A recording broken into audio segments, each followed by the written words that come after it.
Today, we are talking about personal branding and growth from digital marketing. And we have the perfect guest to help us talk through this. Neal Schaefer, welcome to the show. Well, thank you so much for having me, Eric. It's an honor to be here. So, Neal, you're a fractional chief marketing officer, you're an author, a keynote speaker. Tell us a little bit about who you are and what you do. I help companies with their digital marketing.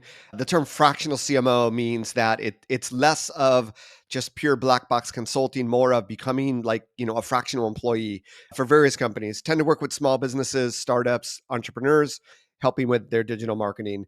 I've also written 6 books, just came out with 2 new ones in the last few months. Do a lot of speaking, teach at some universities. So I consider myself, because consulting is a big part of what I do, I consider myself an educator, really trying to help companies with strategy and education. And when I started doing this back in January of 2010, I thought to myself, what do businesses need? And back then I was just focusing on social media marketing, but I thought, what do businesses need when it comes to social media? And I thought they need to be educated, but they also need to have a strategy. And for the past 15 years, that's really what I focused on, those 2 areas. And what classes do you teach? Give us a sense of that. So I teach at Rutgers Business School. I teach a module on social media branding, which is part of an integrated marketing communication certificate that Rutgers Business School has. And then closer to home in Southern California, I teach 2 classes at UCLA Extension, one on influencer marketing. One of the books I wrote was specifically on influencer marketing. And the other one is on personal branding, how to become an influencer, which is actually content I'm working on for my 7th book, hopefully next year, but really talks about professional branding with LinkedIn all the way to becoming a content creator and focusing on building influence and business on things like Instagram and TikTok. Awesome. And just to check all the boxes, you also have your own podcast, right? Yeah, I have my own podcast, Your Digital Marketing Coach. I publish 4 posts a week on my blog at nealschaefer.com. I have a YouTube channel. Video for me has always been the final frontier, so I need to do more there. But I have a YouTube channel that I'm looking to invest more in, especially, Eric, I don't know how much you've dug into, generative AI search, but it seems that YouTube videos and transcripts on YouTube is one area that AI, large language models, love to consume. So another reason to get more serious about video in 2025, my friends. Absolutely. And one of the reasons that I asked you to join us on the show is because I think when it comes to personal branding and thought leadership, you probably have built a following on LinkedIn over the years that is what I would consider to be top 1%. You have 48,000 followers. It's not just about the numbers, but like you said, you've been at it for a number of years. And I think you've put out a lot of really great content across books and being a keynote speaker. So, talk to us a little bit about building a personal brand. I'm very interested in that topic on this show. I think it's a bit controversial for some people if they should do it, if they shouldn't. And I think some people sort of are on the fence about just what they should do and how much effort is it and those sorts of things. So we'd love to hear your story. So, the personal branding, there's a lot of different definitions, is like where I like to start. And my favorite definition is something that Jeff Bezos, the founder of Amazon, is attributed to saying, which is, what do people say about you when you're not in the room? Okay. Now that's really, really powerful if you think about it, because you want to be referred to, jobs that might be of interest or appropriate to you, or clients, or whatever it may be. So staying top of mind, I think, for every business professional, especially in sales and marketing, is very, very important concept. So the way to look at the value of personal branding, once we understand what it is and why it's important, and it's digital and it represents you 24/7, when because you're not always in every room, right? So it is this sort of important thing that will describe and will bring or not bring you various opportunities over the course of your career. Another way I like to look at it, once we get past the definitions, of the value of it. So when I teach this course, I ask people, okay, how many here want to make like $100,000 a year in salary? And so everybody raises their hand, right? I go, okay, so let's say you graduate from university when you're 22, and let's say you work until you're 62. Let's say you work 40 years. So 40 years multiplied by $100,000 is $4 million. So when you're in a job interview or you're not even looking for work, but you get opportunities, right? You want to be able to succeed in getting that job compared to everybody else around you. And what's going to help you do that is your personal branding. So let's say you invested a little bit of time so that you could raise that $4 million career salary up to 4.1 million, 4.2. That is what personal branding can do, right? When you think about it that way, it is extremely, extremely valuable. I would say there is a monetary value to personal branding that everybody should be wanting to pay attention to. Now, the how of how you do it, there's two different components here. There's a static component and there's an active component. The static component really comes down to your digital website, which for 99% of professionals is LinkedIn, unless you have a blog like we do, or the top 1%. For most people, LinkedIn, if people do a search for you, they're going to find you on LinkedIn. They're going to, look at you on LinkedIn. So it really comes down to your profile and understanding that the LinkedIn profile today is very different than it was like a decade ago. Specifically, there's a lot of visual elements and there's a lot of extra areas where you can write content and better describe yourself. So really with intent, we don't want people to say what they want to say about us when we're not in the room. We want to influence what they think about us when we're not in the room, to say, oh, Eric is a leading podcaster, or Eric is a leading CMO, or Eric is a great guy, whatever that is, whatever we want people to think about us, right? Same with corporate branding. We want to control the narrative, and we do that through what we put on our profile, both visually and textually with intent. I mean, even that professional headline. So when I do these social selling trainings, Eric, I'll do, I train a lot of insurance salespeople. So I'll look up a term like, umbrella insurance, and I'll show the top people that appear in Los Angeles, for instance. And just those headlines are very, very different and will attract different people. I urge you to do this for yourself. Like, do a search for not your name, but do a search for your title, or the sort of title that you would like to get in your next job, or whatever that is. Or obviously, if you're a small business owner and entrepreneur, what sort of the keywords that clients would put in to find you, and compare those headlines that appear in the search results and how they attract or repel certain people. It's a really fascinating exercise, but a lot of this you can really DIY with a little bit of time. And with AI, it now becomes your best friend, because now you can test ideas and ask for ideas, right, to help you improve that. So the static part is you said it once, you forget it. I mean, everybody, after listening to this podcast, I just wrote a new book called Maximizing LinkedIn for Business Growth. It's a $4.99 ebook on Amazon, but it goes through all my advice on how to do that profile creation, right? And a little bit more, but you only need to spend, I think, an hour or two to get it done, get it out of the way. Maybe every few months you take another look at it, right? But beyond that, it's the active part. And this is where professionals are like, I don't want to be spending an hour a day on LinkedIn. And it comes down, the last chapter of this book I wrote, I talk about a LinkedIn playbook, right? You need to have this set defined of things you do on a daily basis. And that makes it a lot easier for you to be consistent. You don't even need to publish content daily to be active. But really, how your personal brand grows on LinkedIn is through the art of either one, publishing content, or number two, engaging with other people, right? And if you don't want to publish content, you don't have any original ideas or what have you, just engaging alone and commenting can bring you followers, can get people to recognize you. But really, I talk about influencer marketing and personal branding and how to become an influencer. The thing that unifies all of them is the fact that all of these people, every influencer is a content creator. They could not become influential. I could not become influential without creating a content, whether it's a podcast or a blog or what have you. So on LinkedIn specifically, it does come down to actually publishing your own content. If you really want to be known, right, and build your personal brand, accelerate the building of it. And even if you want to become a thought leader, even more so, it really comes from that content. So once again, AI can give us lots of ideas for content that we can create on our own. There's also some other tools you can use, which I list in the book, but there's lots of tools out there that can really help you develop your own ideas and flesh them out into content to help you become more consistent on LinkedIn. And then the engagement, engaging with people in your network, finding new people to engage with. And if you were to spend, the content creation piece is the hardest. Maybe let's say you just create something once a week, and maybe you spend 15 to 30 minutes on it. let's say. But every day I would hope you're in LinkedIn engaging with 5, 10, 15 people. Put a timer on 5, 10, 15 minutes a day. That's all you need to do to keep in touch with your network, but also find new people to engage with that are aligned with your personal brand. So once again, we're trying to increase our lifetime salary, right? So it's not asking a lot, but the benefits can really be a lot. And you're not going to see the benefits overnight, but it really comes when you're up for a promotion, or a company reaches out to you because they're interested in maybe hiring you because of they found your content and they went to your profile, and the brand aligned with what they were looking for, what have you.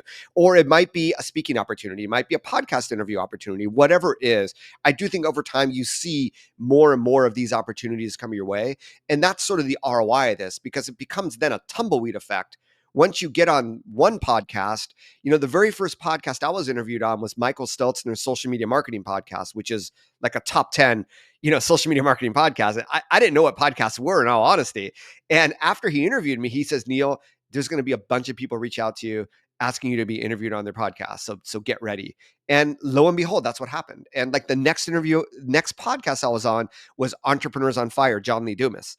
Now, all this started because I wrote a book called Maximize Your Social about social media marketing strategy that Michael Stelzner wanted to interview me on.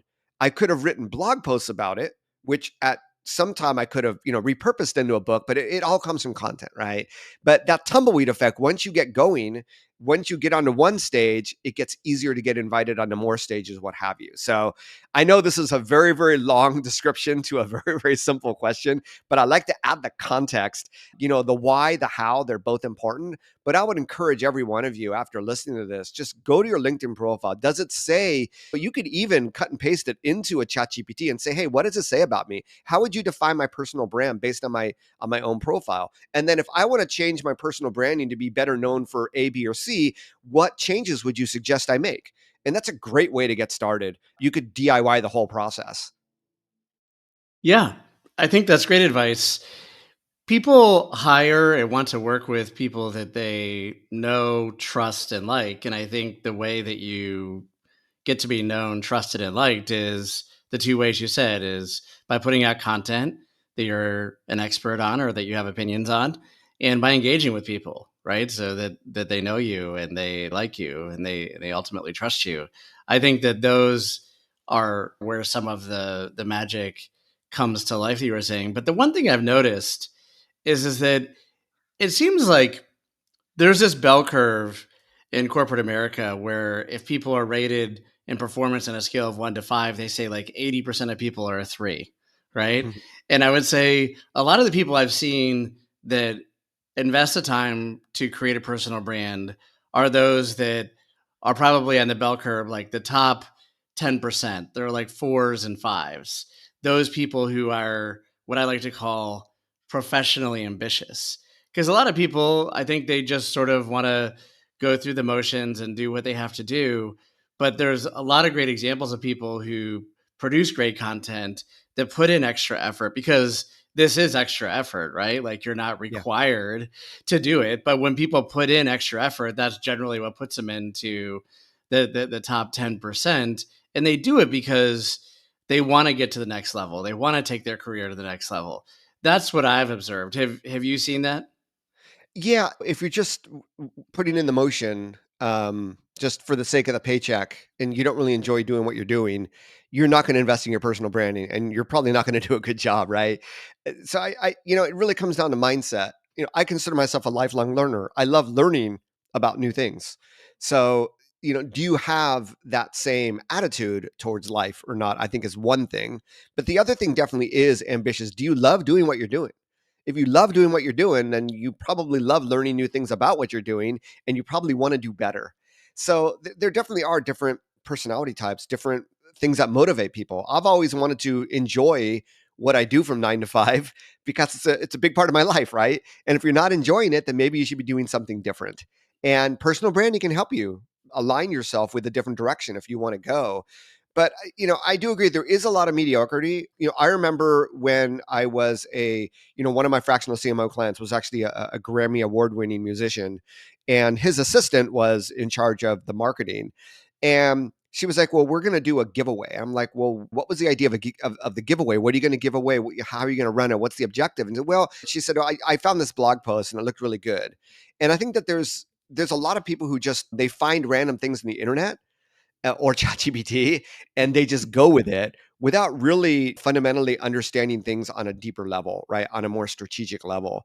And for this, I think the internet does not have the answers. I think your experience and learning from your mentors at work does have the answers, because what is applicable to one company, one industry might not be applicable to another, especially if you work in B2B, like, I know we both have experience in.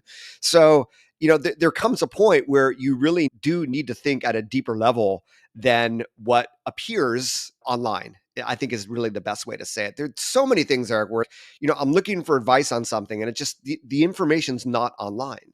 That people are just not talking about it because it's at that level. People tend to talk about the simpler things online, is what I find vis-a-vis marketing.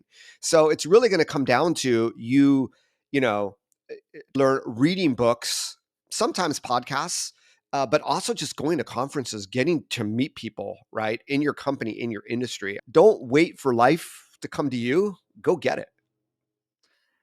Absolutely. One of the things you mentioned is that how do you stand out when there's so many people that look just like you on social media, on LinkedIn? Like you gave the insurance example, there's probably a million insurance agents out there. How do you stand out? How do people say you're one of the best out of the million? Same thing for realtors or even chief marketing officers. There's 10,000 chief marketing officers out there. How do you and I stand out? Like you do the things that you've done. You write great books and you do keynote speeches and you're on podcasts and you have a view on things, right?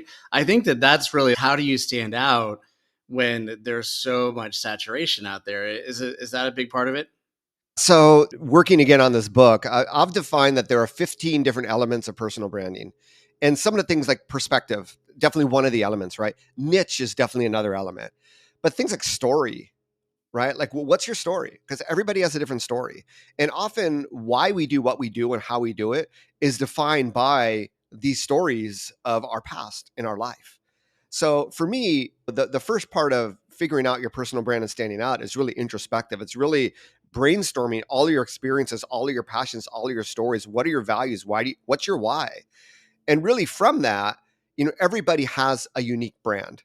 So the niche, I think, when we talk about realtors and insurance people, their niche is often their location. But even within their location, maybe some, focus on luxury homes. Some focus on, single family, first homes, young families. There's lots of niches within niches. And when you put that in your personal brand, like this is exactly what I do. I tend to be very general, but if I was to say fractional CMO for startup e-commerce brands in the fashion space, that alone is a very, very definitive brand as to who I help. And it's definitely going to attract if that person who works for a fashion e-commerce and startup happens to see my profile, that's a match, right? When I don't say anything, when I just say fractional CMO, it makes it harder for people to understand what I do. And it makes it even harder for people in my network to refer me to potential business. But the more I niche down, the easier it is for people that don't know me to understand me, but also people that do know me to be able to understand when it's a good time to reach out to refer things. So, I think the easiest way to start is with the niche, right? Once you get through the niche, what differentiates you from other people? What are those unique skills that you have, unique experiences? And I do think the story, right? How many times have you been to a presentation and the person on stage starts with a story of how they got to doing what they're doing? Sometimes they're tragic stories. You don't need to be like overly dramatic, but we all have business stories of why we do what we do. And I think tapping into that's going to help you create something really, really unique. I think that's great advice. I liked your idea for helping people get started if they don't know where to get started, of using AI to give it your LinkedIn profile URL and tell it, you're a LinkedIn marketing and personal branding expert. Analyze my profile and tell me how I can make it better if these are the things that I'm trying to do. And I think it'll give you some really good suggestions for that. I've also done fun things like have it rewrite my LinkedIn profile in the voice of Homer's Iliad and the Odyssey. I don't necessarily recommend that, but it's a little fun if you want to make personal branding, a little fun. You can also upload your LinkedIn profile picture and tell it to roast you if you want a good laugh. But in all seriousness, I think like AI can help you get going in this era of AI. My question, Neil, is what do you recommend for people specific to building their personal brand and being an influencer? It's sort of a different time we're entering here than the past 5 years, let's call it. That's funny. As you were saying that, I was reflecting on. So I published this book, Maximizing LinkedIn for Business Growth, on September 17th, and I'm really sort of testing the market for it. And I've got great feedback, and I'm now going to expand it to include a paperback. And I'm expanding 3 different chapters, which I think are really, really elemental, which are really, really essential for growth on LinkedIn. But the other one is on content, because the way that people publish content and the way that people consume content on LinkedIn has changed over time. So if you haven't published something on LinkedIn recently, really spend 5-10 minutes a day on your feed to understand what you're seeing, what the algorithm is serving you. And the third section is AI and how it can be used. So I don't like to overly rely on AI. I think that AI is great when you have a use case scenario for it, when you can use it as a utility. I think really you don't need AI to get started on this, right? But definitely, I would say that just like, oh, well, let's get on the internet and do a Google search, 20 years ago, AI has very much become something similar, not just search, but we can ask it for ideas, bounce ideas off it. So I'm not going to say, hey, create your personal brand and all of your LinkedIn content, with AI, because AI lacks stories, it lacks emotion. It lacks uniqueness because it literally just regurgitates everything in its large language model. But for ideas when you're stuck, getting started with something on your canvas versus a blank canvas will help you finish it sooner. And that's really the greatest thing about AI, is you'll never have a blank canvas. AI will always shoot out content. Even when it shouldn't be shooting out content and it's hallucinating, it will still give you content whether you like it or not. So you still need to have that critical thinking skills to first say, hey, is this factual or not? And then 2, will it really resonate with my audience or not? But yeah, I mean, I would say AI is your sidekick, your partner, your co-creator, your intern, your assistant, whatever you want to call it. At every step, you can be confirming things with it. But at the end of the day, the creativity and your core content, I would not really rely on AI. What AI does really well with content creation, going a little bit deeper here, is if you already have ideas and stories, you already know what you want to talk about, and you feed that into the AI, it can help you repurpose that into shorter little bits. It can give you ideas of where you might want to expand upon certain ideas or change the ordering of things. But you don't want to start from absolute scratch and ask AI to like write you the content. It always is better when you have your own when you have your own content. Asking it for ideas about, hey, I'm a fractional CMO and I'm looking to engage with these types of clients, and I want to be known as a thought leader in this industry, and my personal branding is about this, this, and this.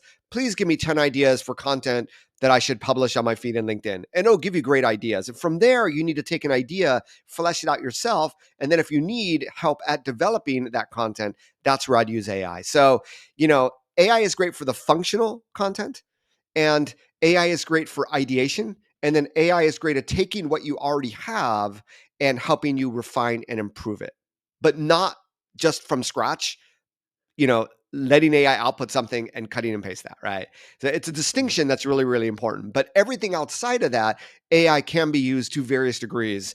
And you don't really, when I started with AI, I was using all these different third-party tools because I'm like a marketing technology tool geek.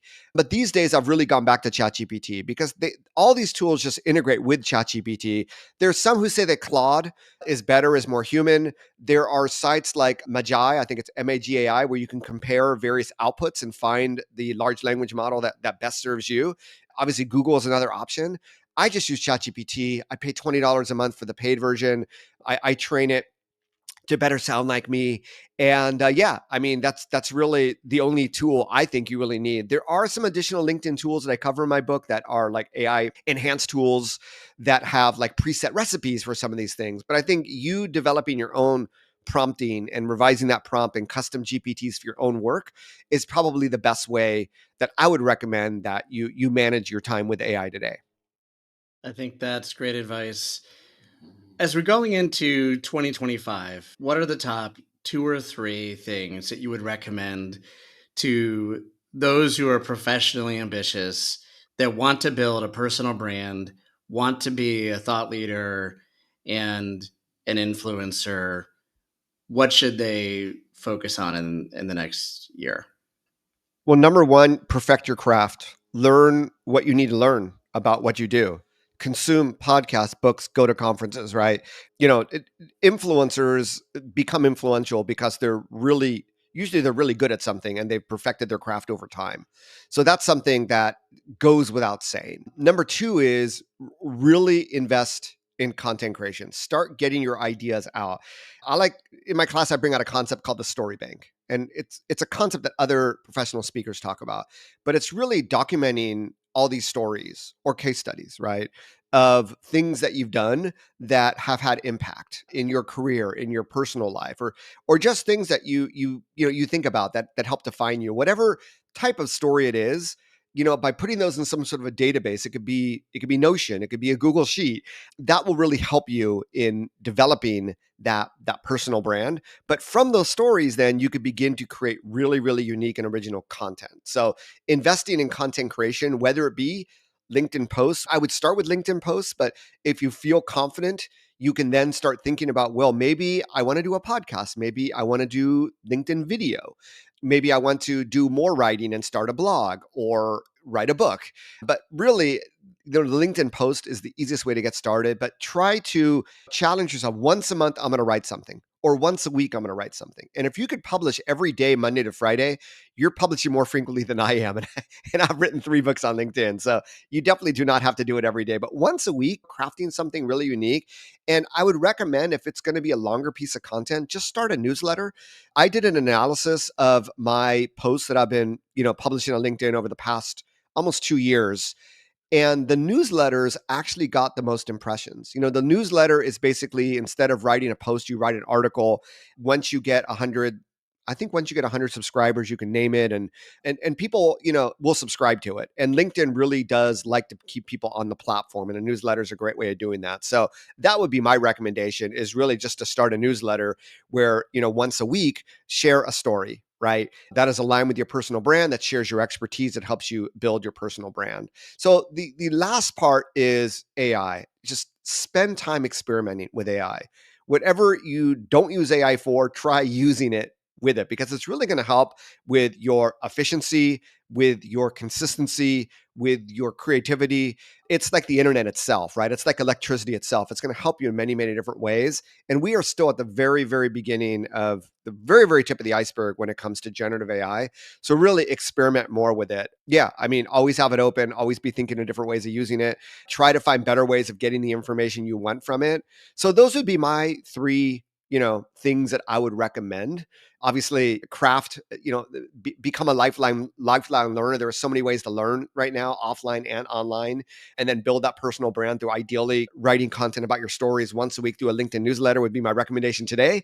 It might change if the algorithm changes, but that's what it is today. And then the third part would be the AI. And the extra credit would be, once you seem to get a little bit of engagement and success with a newsletter, if you could then put that into a 15 to 30 second or maybe 45-second video and really test LinkedIn videos, because we are seeing people get really good success with it. Not everybody, and it's very random, but those that are successful are like really successful.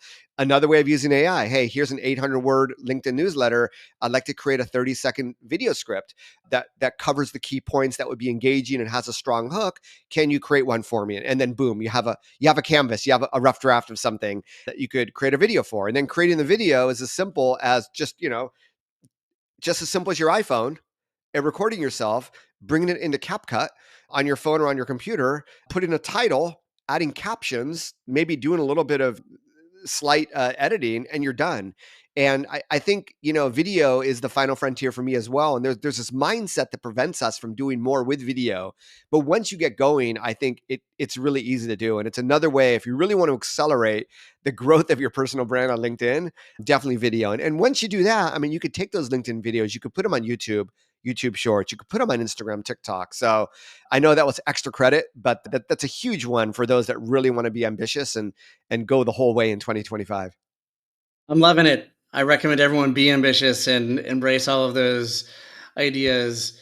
Neal, thank you so much for being with us today, sharing your stories, your advice, and your ideas.